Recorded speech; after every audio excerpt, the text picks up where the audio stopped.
ನಮಸ್ಕಾರ ಸ್ನೇಹಿತರೆ, ನಾನು ನಿಮ್ಮ ಪ್ರೀತಿ ಶ್ರೀನಿವಾಸ್ ನಾಯ್ಕ್ ಇನ್ನೊಂದು ಹೊಸ ವಿಡಿಯೋದೊಂದಿಗೆ ಬಂದಿದ್ದೇನೆ. ಇವತ್ತಿನ ವಿಡಿಯೋದಲ್ಲಿ ವಿಶೇಷ ಏನು ಅಂತ ಹೇಳಿದ್ರೆ, ತುಳಸಿ ಪೂಜೆಯ ಸಮಯದಲ್ಲಿ ಪ್ರತಿಯೊಂದು ಹಿಂದೂ ಧರ್ಮದ ಪ್ರತಿಯೊಬ್ಬರ ಮನೆಯಲ್ಲೂ ತುಳಸಿ ಪೂಜೆಯನ್ನು ಮಾಡ್ತಾರೆ.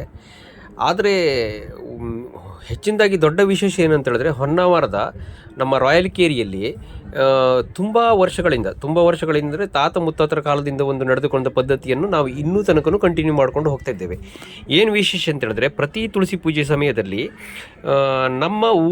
ನಮ್ಮ ಹೊನ್ನಾವರ ರಾಯಲ್ ಕೇರಿಯ ಪ್ರತಿ ಒಂದು ಮನೆ ಅಂತ ಹೇಳಿದ್ರೆ, ನಮ್ಮ ಒಂದು ಕೇರಿಯ ಪ್ರತಿಯೊಂದು ಮನೆ ಮ್ಯಾಕ್ಸಿಮಮ್ 15ರಿಂದ 20 ಮನೆಗಳು ಪ್ರತಿ ವರ್ಷ ಪ್ರತಿ ಸಲನೂ ಒಬ್ಬರ ಮನೆಯಿಂದ ಇನ್ನೊಬ್ಬರ ಮನೆಯಿಂದ ಮತ್ತೊಬ್ಬರ ಮನೆಯಂತೆ ಪೂಜೆ ಮಾಡ್ಕೊಳ್ತಾ ಹೋಗ್ತೇವೆ. ಇದು ನಮ್ಮ ಹಿಂದಿನಿಂದ ಬಂದ ಪದ್ಧತಿಯನ್ನು ನಾವು ಈಗಲೂ ಕೂಡ ಮಾಡ್ತಾ ಇದ್ದೇವೆ. ಇದೊಂದು ತುಂಬ ವಿಶೇಷವಾದ ಪದ್ಧತಿ. ಹಾಗೂ ಇದರಿಂದ ಏನು ಅಂತ ಹೇಳಿದ್ರೆ, ಹಬ್ಬದ ಸಂದರ್ಭದಲ್ಲಿ ಪ್ರತಿಯೊಬ್ಬರ ಮನೆಯಲ್ಲಿ ಪ್ರತಿಯೊಬ್ಬರೂ ಒಟ್ಟಿಗೆ ಸೇರುವಂಥದ್ದು ತುಂಬ ಖುಷಿ ಕೊಡುವಂಥ ವಿಚಾರ. ಸೊ ಈಗ ಅದನ್ನೇ ನೋಡ್ಕೊಂಡು ಬರೋಣ. ಪೂರ್ತಿ ಮನೆಯಲ್ಲಿ ಯಾರ ಮನೆಯಲ್ಲಿ ಪೂಜೆ ಮಾಡಿದ್ದೇವೆ, ಹಾಗೆ ಪ್ರತಿಯೊಬ್ಬರ ಮನೆ ಪೂಜೆಯನ್ನು ನೋಡ್ಕೊಂಡು ಬನ್ನಿ. ಈಗ ನಾವು ಇರುವಂಥದ್ದು ನನ್ನ ಮನೆಯಾದ ಶಿವಾನಂದ ವೆಂಕಟೇಶ್ ನಾಯ್ಕರವರ ಮನೆ. ಇದು ಅವರ ತುಳಸಿ. ಹಾಗೂ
ನಾವು ನಮ್ಮ ಪುರ್ಸು ಅಡಿಗೆ ಭಟ್ರು, ಅತ್ಯುತ್ತಮವಾದ ಹೊನ್ನಾವರದ ಅಡಿಗೆ ಭಟ್ರ ಮನೆಗೆ ಬಂದಿದ್ದೇವೆ.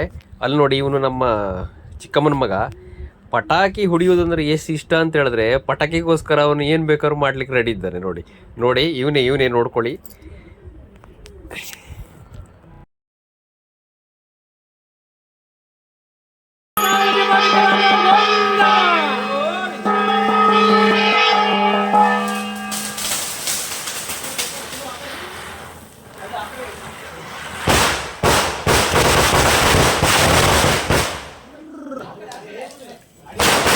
ಪಟಾಕಿ ಹೊಡೆಯುವ ಸ್ಥಿತಿಯಲ್ಲಿ ನಮ್ಮ ಮಾವರವರು ಕೂಡ ತುಂಬ ಖುಷಿ ಪಡ್ತಾ ಇದ್ದಾರೆ.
ಅರ್ತಿ ಹಚ್ಕೊಡ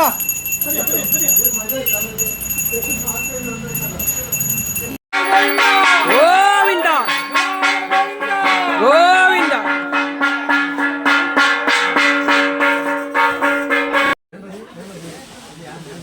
ಶುರು ಮಾಡ್ಕೊಂಡಿಲ್ಲ.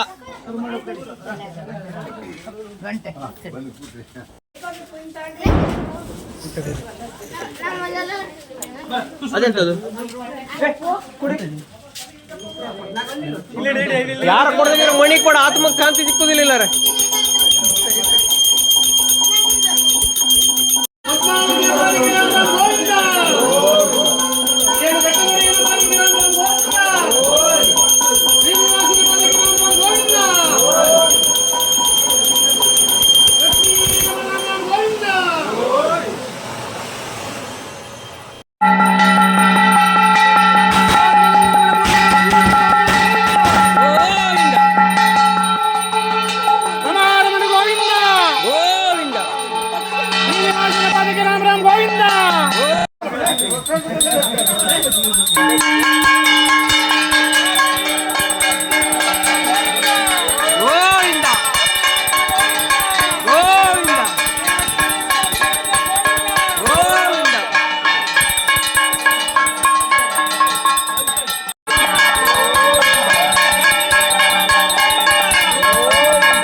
ಸಲ ಕಾರಣಾಂತರದಿಂದ ಒಂದು 4 ಮನೆಯಲ್ಲಿ ಪೂಜೆ ಇರಲಿಲ್ಲ. ಅವರ ಮನೆಯಲ್ಲೊಬ್ಬರು ಇರೋದ್ರಿಂದ ಇರಲಿಲ್ಲ. ಸೊ ಹಾಗಾಗಿ ಈ ಸಲ 10ವರೆಗೆ ಮುಗಿದಿದೆ ನಮ್ಮ ಕೇರಿಯ ಪೂಜೆ. ತುಂಬ ಚಂದ ಚಂದವಾಗಿ ತುಂಬ ಸುಸೂತ್ರವಾಗಿ ಪ್ರತಿಯೊಬ್ಬರ ಮನೆಯಲ್ಲೂ ಈ ದೇವರನ್ನು ನೆನೆಯುತ್ತಾ ಪೂಜೆ ಮಾಡಿ ಈ ವರ್ಷದ ಪೂಜೆಯ ಕಾರ್ಯಕ್ರಮವನ್ನು ಮುಗಿಸಿದ್ದೇವೆ. ಇನ್ನು ಸಿಗೋಣ ಮುಂದಿನ ವರ್ಷದ ಪೂಜೆಯಲ್ಲಿ. ಎಲ್ಲರೂ ಖುಷಿಯಾಗಿರಿ. ದೇವರು ಎಲ್ಲರಿಗೂ ಒಳ್ಳೇದು ಮಾಡಲಿ, ಶಾಂತಿ ನೆಮ್ಮದಿಯಿಂದ ಕೂಡುವಂತೆ ಮಾಡಲಿ ಅಂತ ಹೇಳ್ಕೊಂತ ಈ ವಿಡಿಯೋನ ಇಲ್ಲಿಗೆ ಮುಗಿಸ್ತಾ ಇದ್ದೇನೆ. ಮುಂದಿನ ವಿಡಿಯೋದಲ್ಲಿ ಭೇಟಿ ಆಗೋಣ. ನಿಮ್ಮ ಪ್ರೀತಿ ಶ್ರೀನಿವಾಸ್ ನಾಯ್ಕ್ ಹೊನ್ನಾವರ.